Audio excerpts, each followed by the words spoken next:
जय झूलेलाल। मुंहिंजो नालो प्रथम खिलवानी आहे। बांदर जी छठी पुरानी चैन हंधनि ते आहे कारी जॾहिं मींहुं करे कारा छुटियनि छुटीअ माठाने सा करे पसाए पाणी पाणी।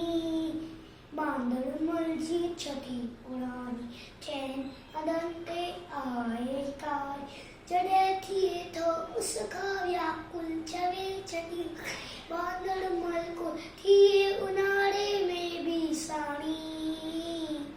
बांदर जी छठी पुरानी चैन हंधनि ते आहे कारी उले रखे बंदूक परा पुछंदो आहे कोट ॿुधा पेके वई छा घर जी रानी। बांदर जी छठी पुरानी